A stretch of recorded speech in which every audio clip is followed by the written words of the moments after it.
Professor Nibley is recognized as one of the foremost scholars in the LDS Church.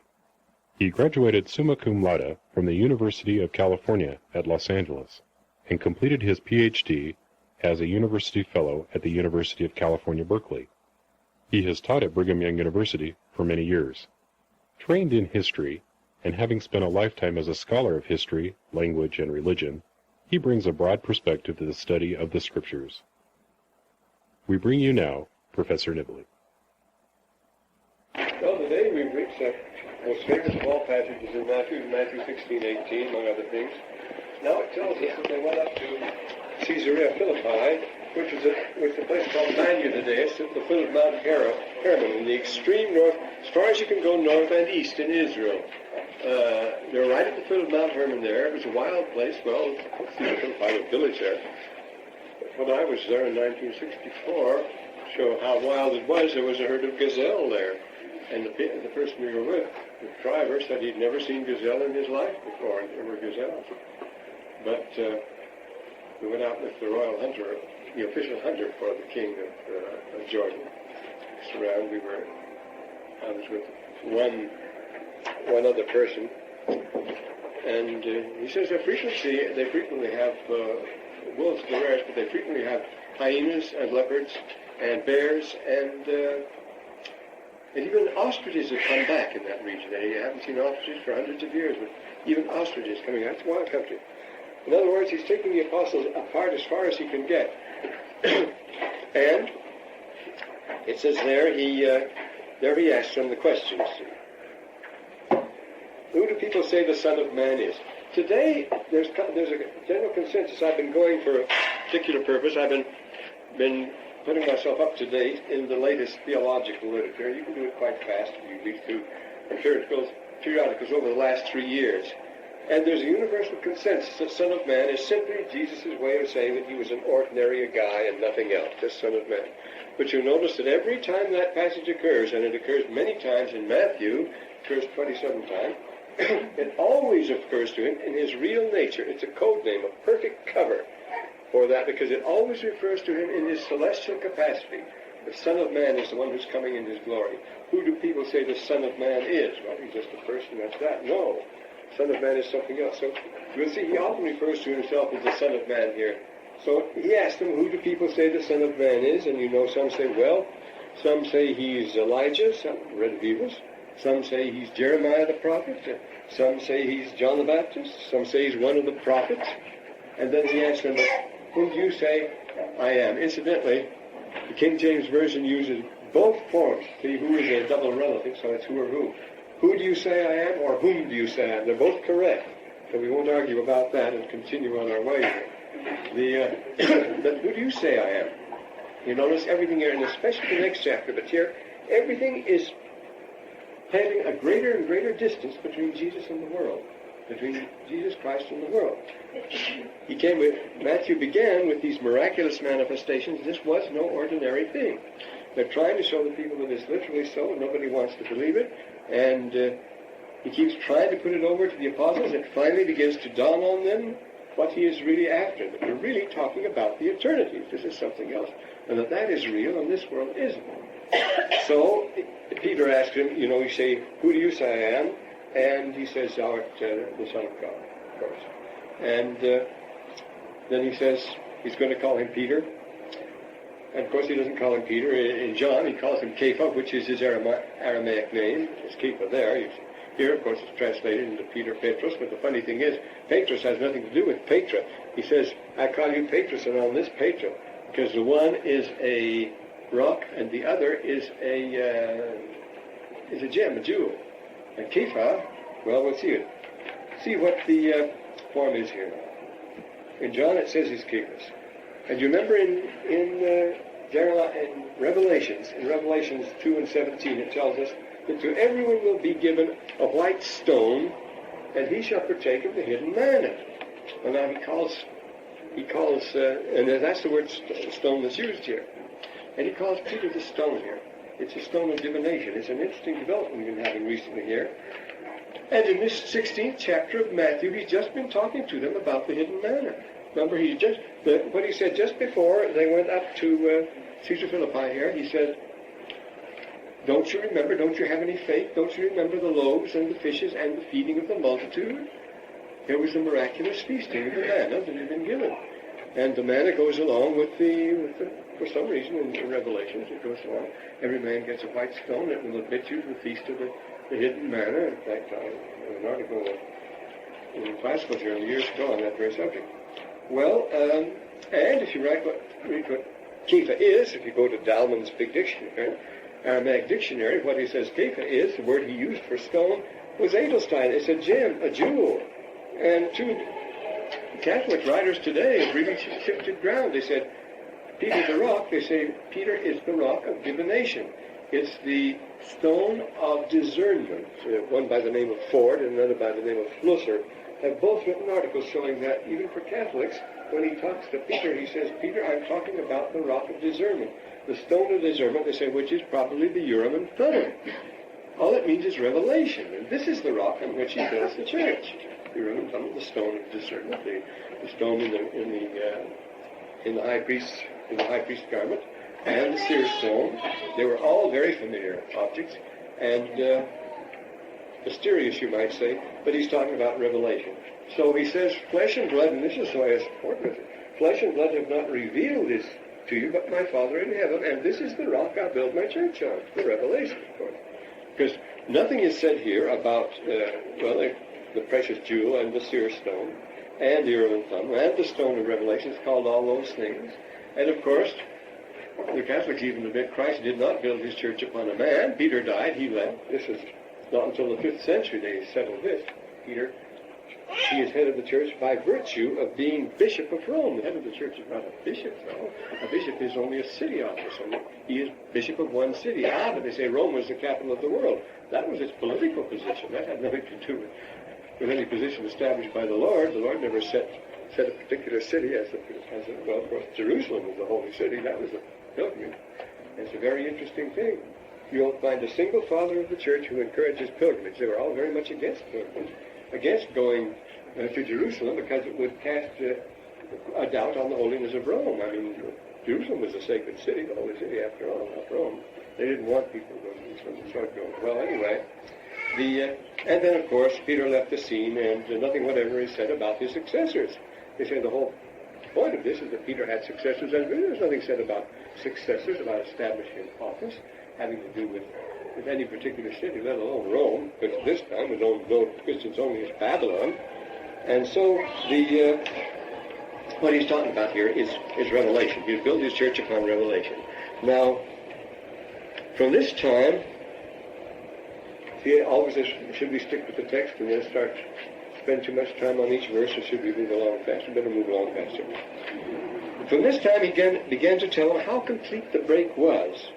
He tells them he'd be given a very bad time, the 21st verse now. He'd been given a very bad time, apo, not Jehovah, but apo, through the influence of the scribes and the Pharisees, the elders, the high priests, the Sopharim, the interpreters of the Scriptures, the one who should be the first to recognize him.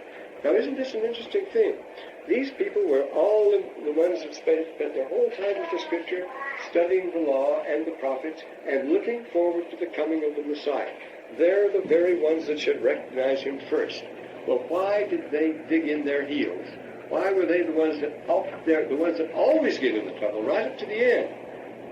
They recognize him, and they recognize him as the son of David, and they hail him. But that's the time when the scribes, the Pharisees, and the high priests, and the judges really decide to get rid of him altogether.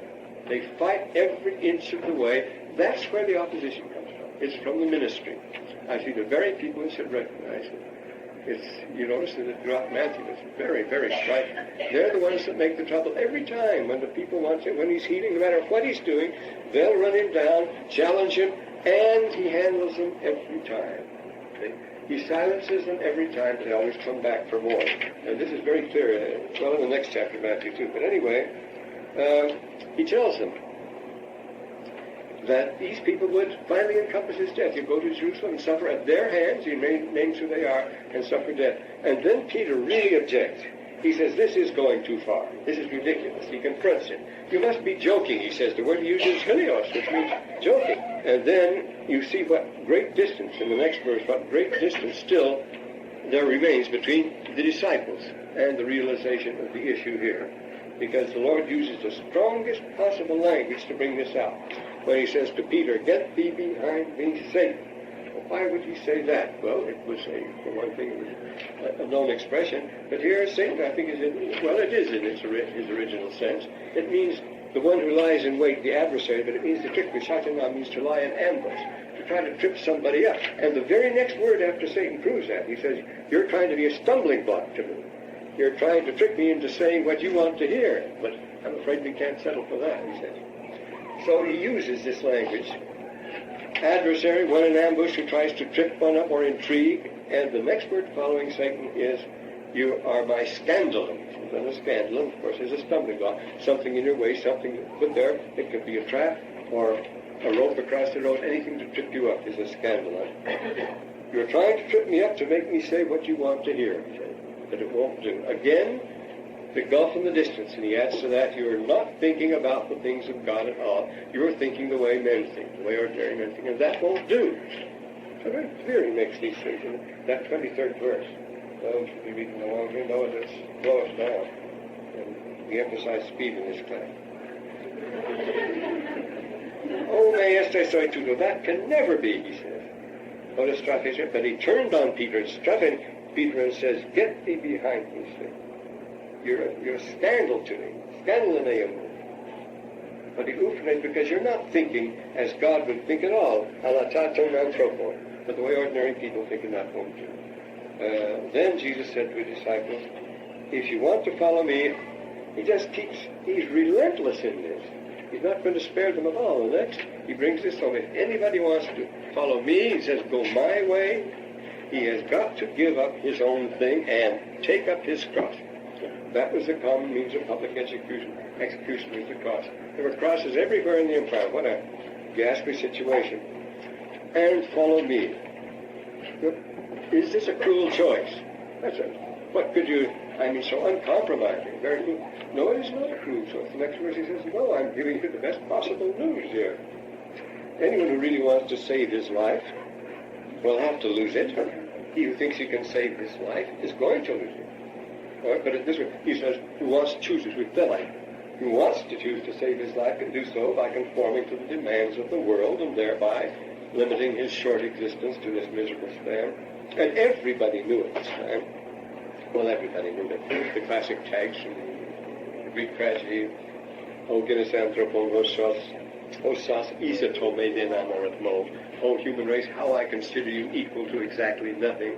Life is short and dirty. Again and again, the phrase on everybody's lips.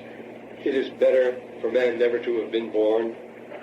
It's brief, a short and dirty life here and so forth. It was a bad time in the empire, and it was a time of cultural collapse too.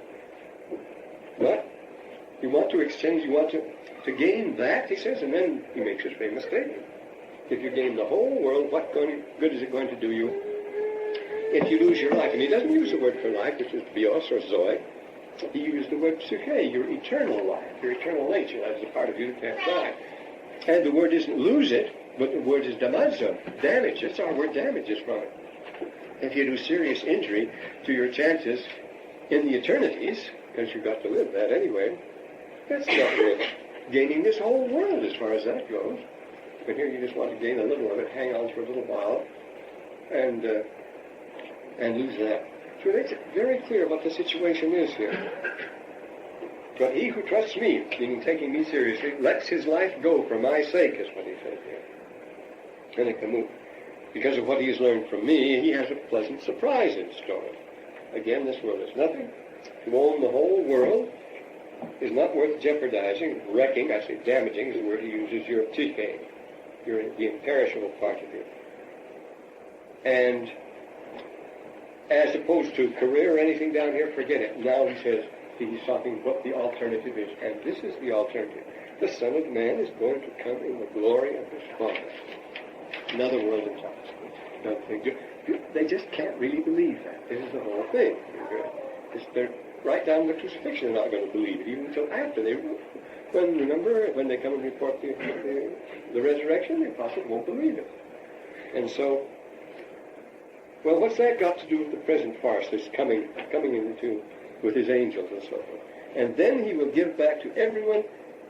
And there's a very interesting word here. What is praxin and erga? They're both used here. It means work which has been assigned, work which has been agreed on. And this clearly reflects on the pre-existence. Our tasks here. See, every man who comes to this earth received his assignment in the pre-existent, and he says here, he will give back, pay back to everyone what his activity deserves, how well he has performed the work assigned. He gives these two words for work that's been assigned. Well, how would you have assigned work when you come here if you just come out of nothing, and this is where you first start? But you come here with an assignment. He says you'll be judged according to how well you fulfilled it when you were here. You can't possibly escape. We're always running into the pre-existence here, but we always slip by it. We always overlook it because it's a dogma which the doctors got rid of in the 4th century. But, then, yes, it was the plan arranged from the foundation of the world, which our President, the common, of course, ignores. And they asked him, when will that be, if you're going to come like that? Well, it won't be in the days of the disciples, we know that, because he says there are some of them now living. Now, there's a prophecy we hear a lot. We've heard it in this dispensation. People have been told they've heard it. Had patriarchal blessings told that they would still be here when the Lord comes and things like that. But how would that be arranged? Here he says there are some now living who will see the Son of Man coming in the kingdom without having to die. The word is hoda. To stand here, well, the word hoda is, it doesn't say now living here, is hoda, is in your present condition. Hoda means in your present condition. It can on rare occasions mean at the present time, here and now, but it doesn't mean that here. There are some of those who will be in your present condition when the Son of Man comes, he says. Well, we know John was such, and the 3 Nephites were such, and so forth. But would they taste of death after they saw the Lord rise then?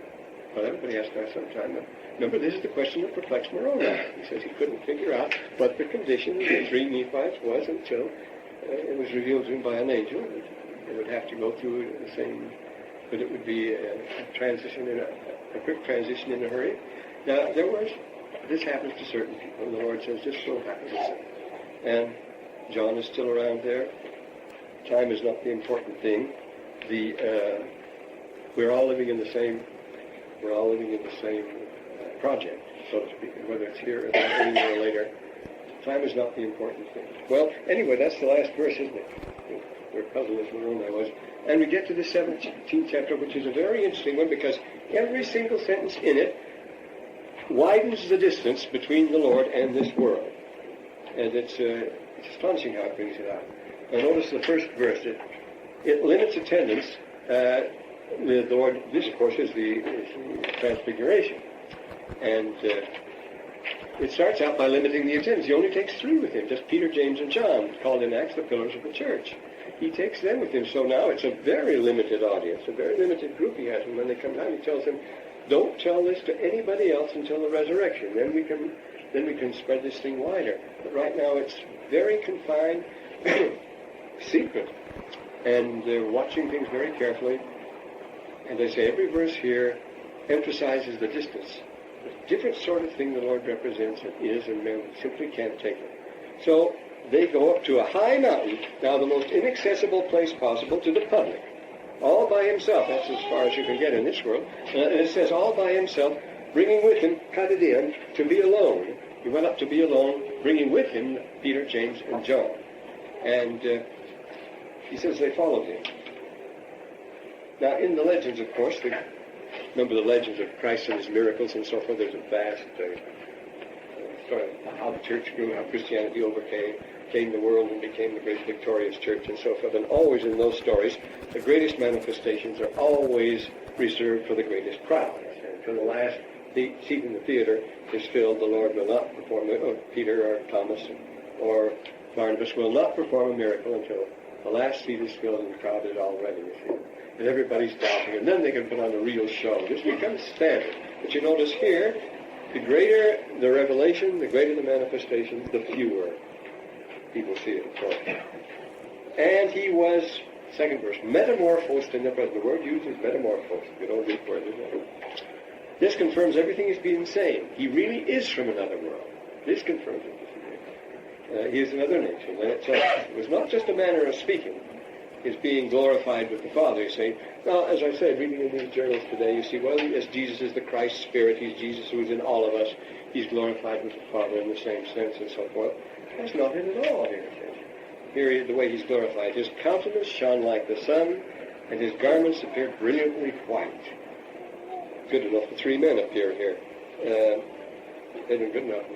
Big work on the earliest Jewish symbols. Talks about there's a standard situation of the three men in white, and always mention made of their brilliant white garments. As you know, Joseph Smith says about the garment of Moroni, which shone with such brilliance. You can imagine anything to be whiter. And so it says his countenance has changed, but they recognized who it was, and his garment was brilliantly white. And behold, now you're going to get the three men. Moses and Elijah appear. Notice we have representing three dispensations and three levels of priesthood: Christ, Moses, and Elijah. And they appeared in conference with them, conferring with them, conversing with them. The three were discussing the dispensation of the fullness of time. And Peter, who was both appointed and impulsive, interrupts. Now the word answers, interrupts, implying that he entered into the discussion. Does that mean that when he says he interrupted? No, he wasn't in the discussion. He interrupted. But he interrupted and he blurted out, good old Peter, Lord, you'll never do this to me, and Lord, you've gone too far, and so forth. Lord, I will never deny you. Always impulsively making these statements. Lord, he says, this is the place for us. Kalon Hova. This is the right place. This is the place where we should be. He says, right here. If you are willing, he says, I will make here three courts, three skene. These are the three courts, the three shrines, the three courts of the temple. I will build a temple here so we can come here often. They represent the three degrees. He says, to thee, to Moses, and to Elijah. He will build the three courts. Remember the three courts, the outer court, the inner court, and then the Holy of Holies. He's going to do the same thing here. He's going to build a temple on the mountain. And this is the right place for us to be, he says. It sounds very mild to say it's good for us to be here. No, the emphasis is not on the verb. It says this is the right place for us to be. So let's build a temple there. Will you give me permission to build a temple? He says, I'll build it if you give me permission. No, he says quite specifically, if you give me permission, I will build it. And now you notice in the next verse, the fifth verse, this is the farthest possible removed from this world. It's an overpowering cultural shock. It's impossible for men to experience it, yet it's real. Because a cloud came, a brilliant cloud, it says. Now, a cloud, and overshadowed them. Well, for a brilliant cloud to overshadow you, there has to be something more brilliant behind it. You don't realize that sunspots would look cold black when you look at an image of the sun, project an image of the sun, are really quite brilliant, and they would shine very brightly in the dark by the contrast. But it says a cloud came, a brilliant cloud came, and overshadowed them, and from behind the voice, the cloud, they heard a voice, because they would have been consumed otherwise. We read the book of Moses and so forth. It says, because as it was, it says they were utterly paralyzed and they fell down and passed out completely. But first he says, this is my beloved Son. The Father testifies to the Son. So here there are two separate persons. The Father is talking from behind the cloud. The Son is there in their presence. They see him. He is glorified. He is transfigured. And as they say, metamorphosed in front of them. And Moses and Elijah are there. And they all three, 6th verse says, all three fall down and pass out, completely overcome. Well, from here it says, completely overwhelmed. Talk about a cultural shock. This was it. And the next thing they knew, the next thing they were aware of, Jesus was shaking them and saying, wake up, it's all over now. There's nothing to be afraid of. The 6th verse, wake up, there's nothing to be afraid of. And they looked around and saw nobody but Jesus there. Reminds you of Joseph Smith coming to after the vision. Says, I found myself lying on my back looking up into heaven.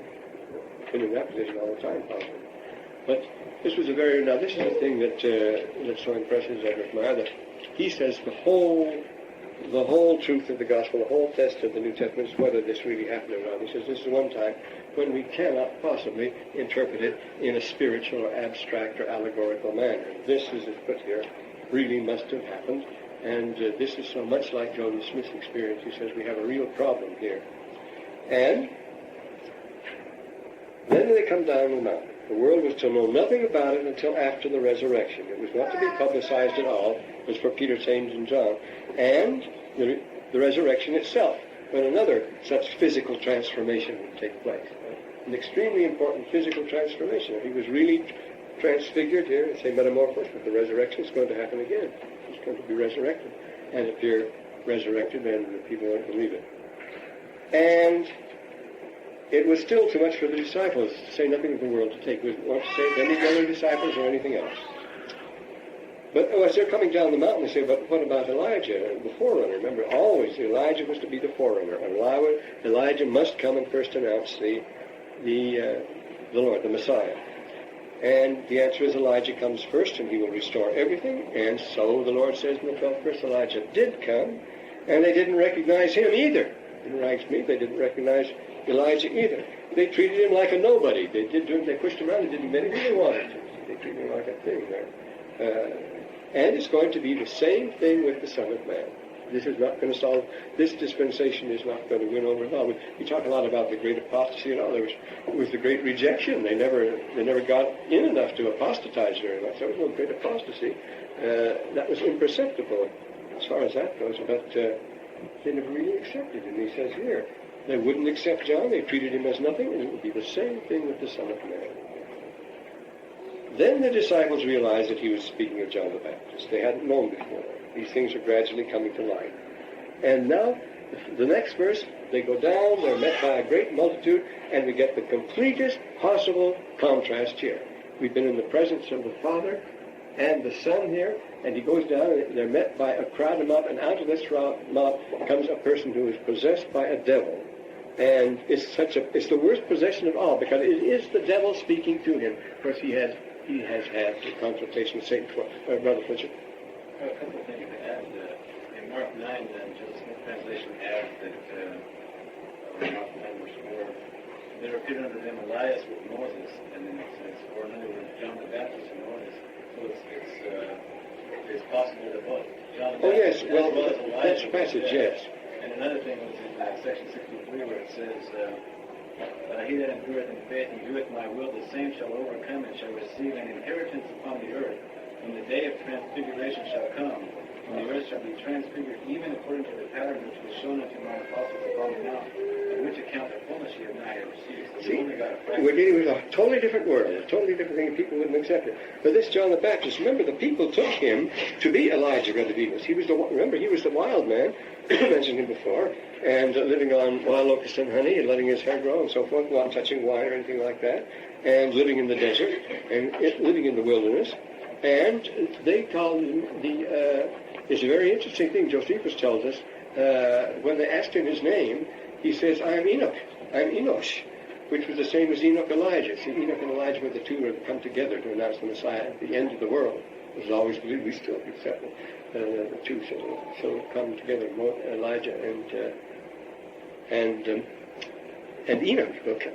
But he said, I'm Enosh, which simply means the man. I am the man. I'm Enosh the man. But he was the wild man.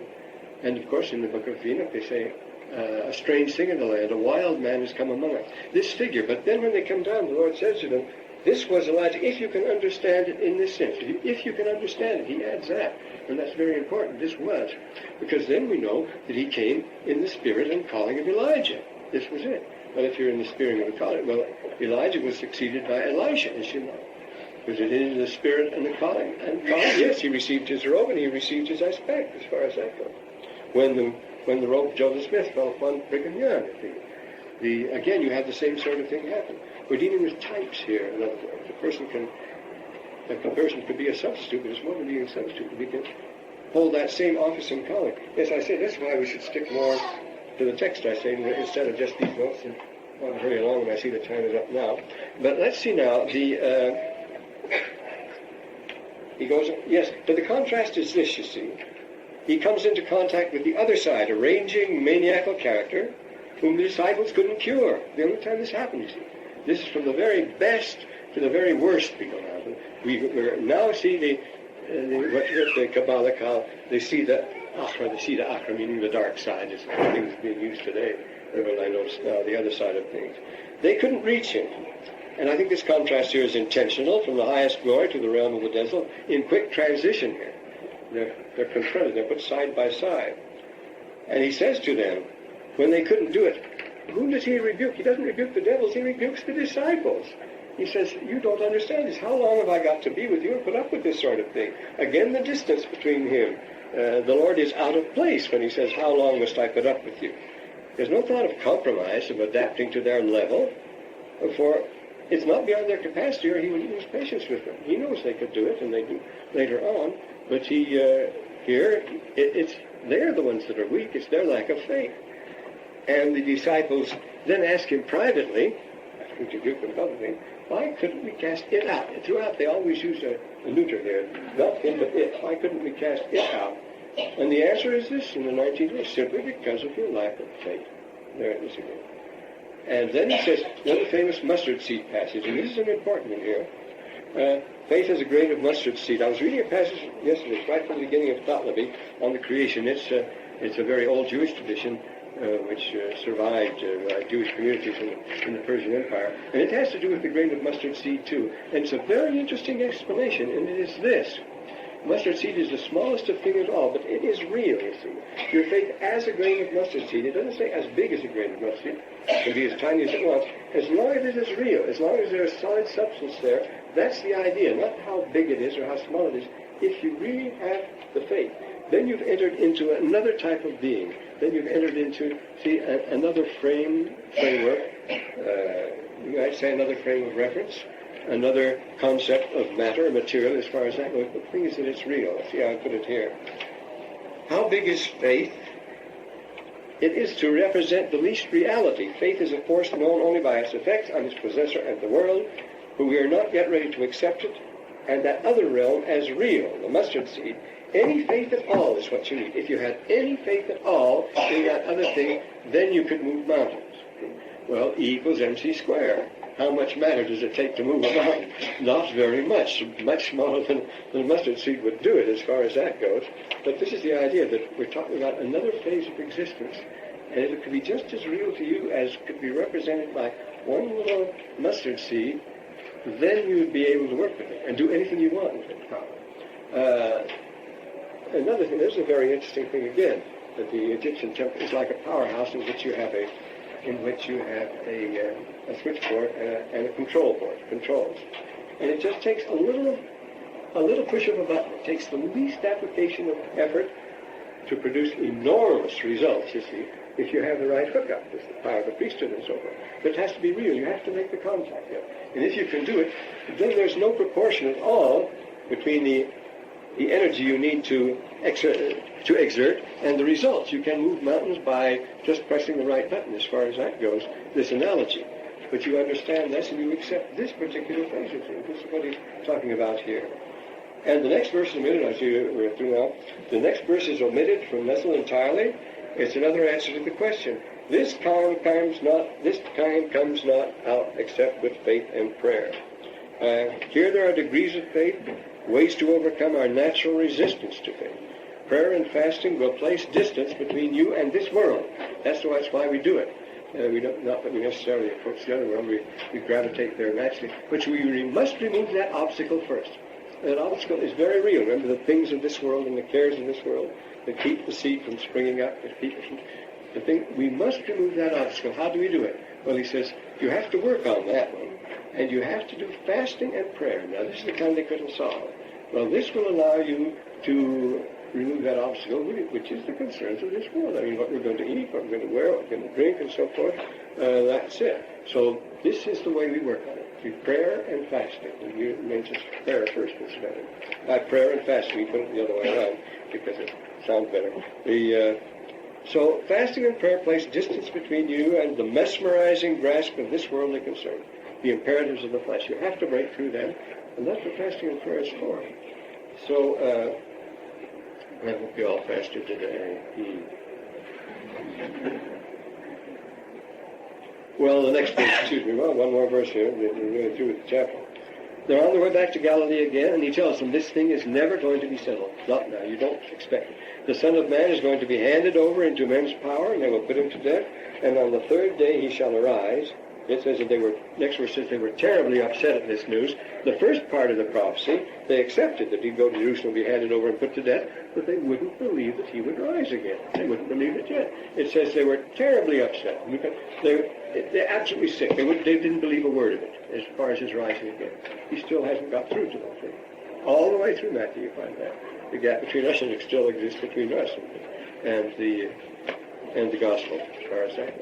But it puts Matthew, well, all the Gospels on a different level, doesn't it? Well, who can get to here a while because it's Matthew. I mean, you begin to follow through. It's the whole thing of Matthew. It's finished. The Lord never gets through to it. You can say, close us here. Brother, would you know something? Don't know your name or anything. If you know. This concludes the program on this side of the cassette. Please fast forward the cassette before listening to the other side.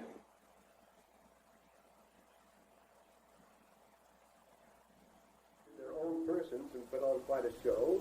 And the Sadducees were willing to demythologize and say, well, this is all just a myth, more or less. There's no real resurrection. We're not talking about the physical, all just spiritual. Nobody would take the message any more than they do today. Always, you notice we've seen this separation, this division between the Lord and the world. They won't accept him. Every time they start to accept him, remember, the scribes and the Pharisees, the Sopharim, always show up and start to spoil the game. Well, here comes another text. What about taxes? The rulers of this world come to say, now here's the separation. There's a necessary separation between the kingdom of heaven and the kingdom of this world, because Satan is the prince of this world and so forth. And so here's another stickler. How do we bridge this gap, or is this gap to be bridged between this world and the paying of taxes? They came to ask him, should we pay tax? And at Capernaum, the tax collector comes, and the problem is, well, you might distance yourself with the world, spiritually and so forth, but how are you going to distance yourself from him? How are you going to settle that particular matter? And Jesus says, the rulers of this world don't collect taxes from their own people. The royal family doesn't. The Priesthood of Palestine doesn't. He just accepts taxes from outsiders. A tax is paid by an outsider, and this is the whole purpose of tax. And this is why the Lord says you must pay it, because we're on his realm. I wrote a long piece on taxes some years ago in the journal. Here's the offering. This is the conclusion to it. The main theme is this. What is a tax? Well, the word tax comes from tag. You play a game of tag. If I tag you, you have to pay the tax. The tag was a tap on the shield with another person who would come into your land, and you challenge him to fight. You get this beautifully set forth in Poisson and some other works. You challenge him to fight. We're not going to be on this for long. And if he's willing to fight for the land and win it, then it's his. Then you must pay tax to him. But a tax is something you pay for your privilege. Taxing and toll, the same as the word shows. Something you pay for the privilege of staying in another person's land as an alien without being disturbed and without being committed to follow him. Or you free yourself by paying the tax. It goes this way. The only sure thing about the root meaning of the word in speak is that it signifies to touch, to tag, suggesting a possible connection between being taxed and being tagged. Once the war shield has been touched, one must choose between settling with the challenger to meet him in arms, or by giving him a token of submission for the luxury of remaining in possession without a fight. You're going to get out of that. So the conclusion is, living in an atmosphere of emergency and uncertainty, the state, every state, has always been obliged to tax to preserve its identity. If you refuse to pay a tax, if you refuse, it's only a token, you see. Only remember what the tax on tea was at the Boston Tea Party. It wasn't much. It was a very trifle. As a matter of fact, John Hancock was selling tea at a much higher price than the British were selling it right there in Boston. But it was a token. It was a token of submission, and that's what they didn't want to do. It wasn't the amount of the tax that bothered them at all. And it's the same thing here. Taxes are viewed by those who are asked to pay them most as a personal insult and affront to the sacredness of property. That's exactly what they are and what they originally meant to be. An ancient tax notice, an imperious tap on the shield, was nothing less than an invitation to a sojourner in a land to justify his presence there either by satisfying the claims of the owner to recognition or by meeting him in open combat for possession. We may deplore taxes, but we may not resent them. As long as we're in a stranger's land, we pay him a tax. And we're strangers and pilgrims in the world, as Paul tells us, and Satan is the prince of this world, and so we pay him a tax. And the Lord says about Caesar the same thing. Whose image is on the coin? Well, it's Caesar's. All right, it's his. Pay it to him, and don't make trouble. Don't go to law about it. And so a tax or toll then is what a stranger pays to live or pass through the lands of another. The Lord tells Peter to pay the tax. Incidentally, this verse has been deleted from most texts, but it's in all the manuscripts, but the editors don't like it. But it's there. It says the Lord tells Peter to pay the tax as an allotrius, as an alien in the land. We're aliens in Peter's land, in Caesar's land. He's conquered it. He rules it. Now it's his. We do not recognize subjection to him, and we pay the tax to be free from that. That's what you pay scutage for example. In the Middle Ages, nobody wanted to serve in the army. Nobody wanted to. Even nobility didn't want to pay scutage. So they pay scutage so they wouldn't have to do it. You pay a coin, and then you don't have this. Well, this gets down to a very important thing. We don't have time for this, so better end here. This concludes the recording on this cassette. You may continue the program by listening to the next tape in this series.